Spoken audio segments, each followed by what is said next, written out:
Well, connect the dots, folks. I'm really good at that. I love connecting dots and figuring things out. And that's what I've determined. Those words pass through, and they cause things to change over there. I've seen it. You can tell me I don't believe the Bible? Fine. Don't believe the Bible for now. But you cannot change my mind. I have seen it and experienced it happen, and it works. So when you start to say things like, you know what? I know God's for me, and if He is, who could be against me?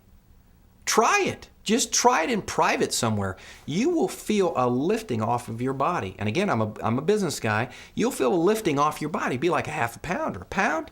And you say, you know what?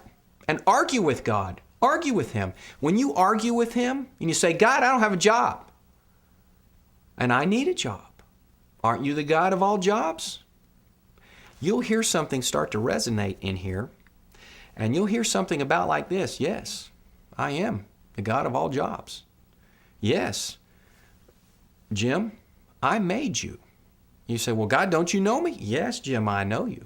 Well, don't you know I need a job? Yes, Jim, I know you need a job. But Jim, what I've been waiting for is you. You know, I do care that you need a job, but I don't have all of you. And I need to get your attention. Getting your attention, Jim, former General Motors or Chrysler or Ford employee, is more important to me than you having a job, because there's some eternal things that are happening here far beyond your time on this earth. And if you will give me every cell in your body, then get out of the way, because that's what I, your maker, have been waiting for. Rather than go get a beer or whatever you do, and I'll have a beer every once in a while. There's nothing wrong with that. I'm not a prude. And on a hot summer day, 2 or 3 times a year, just because I don't really like the taste of it too much, but about 3 times a year, I'll drink a beer. I'll go on record. There's nothing like it. I like Coors. Bud's okay. But anyway, when you let go, your daddy did not teach you this. I've met very few people who have it. Your daddy, if he teaches you something, it's how to win, how to punch out that other boy, how to make that touchdown, how to score, how to hit, whatever. But very few daddies teach their boys and girls how to let go. The whole key to this whole thing in life is about letting go. It's not about grabbing and holding on. If you grab and hold on, you're going to get all this stuff that you can't keep. It doesn't happen. And when you let go, you get all this stuff that you can never lose. It's completely different than what we've been taught. So what we're talking about is going into a new paradigm. I talk about it in the book, Win Every Battle, the DVD series that's coming out in a few weeks called Win Every Battle, Know Your Destiny and Live It. It's all in there. And I'm not upselling you. You can get it right here. So I don't need your money, but if you want to buy that stuff, you can. But you're going to get it right here. It's a new paradigm. It's a whole new way of thinking. I get hundreds of emails a day. I can't read them all. It really bothers me. But here's the theme. Here's the theme. I'm broke. I don't know what to do. And I'm doing the same thing over and over and over. And folks, it breaks my heart. It breaks my heart because I've been there. I know what that's like. And if you have, like I said in the first lesson, if you have any hair and I don't have a lot left, the stories I could tell you would curl your hair of what I've been through. I wasn't born with a silver spoon in my mouth. I've been hit hard many times. I've experienced pain and misery like you, some of you can believe it. That's why I'm saying some of the things I'm saying. I know what it's like. But when you shift and the common theme again is I don't have enough, I'm broke, and all this stuff, terrible stuff's happening. It's agonizing for me to read it again. The key is giving yourself permission and refocusing your brain to change.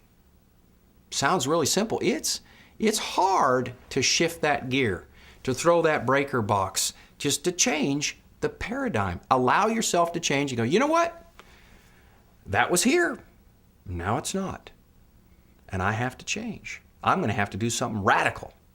What is it? I don't know. Get out a sheet of paper. Meet your maker. Ask him to show you. But the thing to start off with is a thing called surrender. Whew, man, I'm telling you, what I did is I went in my closet one day. Long story, have to make it short here. I went in my closet. I went in the closet. I'll say it again. I went in there, shut the door, and came out 2 hours later. But the 2 hours I was in there, I was on my face before my Maker, and I spilled my guts to him. I told him everything. It's not like he didn't already know it. He knew it all. But I told him, and I've done it a couple times since then because I've made a lot of mistakes. If you think I'm perfect, you're wrong. My feet are made of clay just like yours. And unlike pastors, if pastors come up and say stuff like that, they get fired. But I can do it, and I suggest you give your pastor a hug, and you give him a big old sloppy hug, and you tell him you love him, and you know they're not perfect, and you love them anyway. Whoo, man, that could save that pastor's job. Save it. Re-energize him to know that because he got to get poured into, he or she.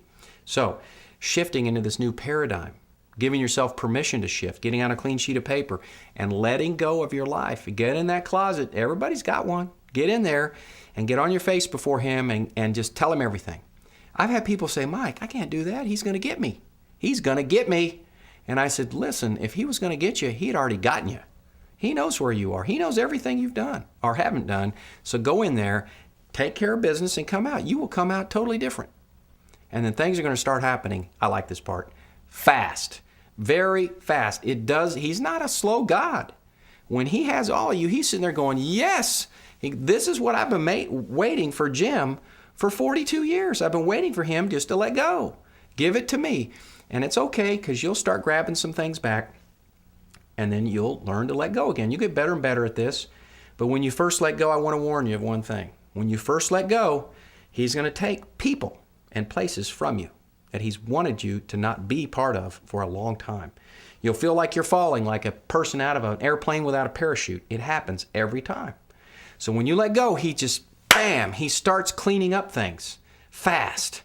Just like a house cleaner on steroids. He's going to come and take that person away from you, and that person away from you, and that person away from you. I get calls. People call me and say, man, I did what you did, and all this stuff's happened. And I said, I told you. Did you not listen?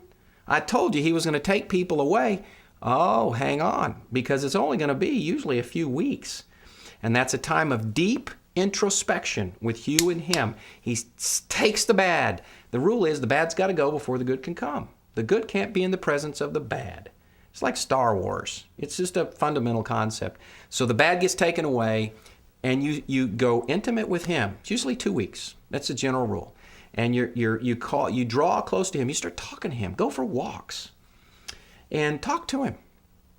Tell him you're excited about getting to know him. Tell him you need a job, and that you believe that he's big enough to give it to you.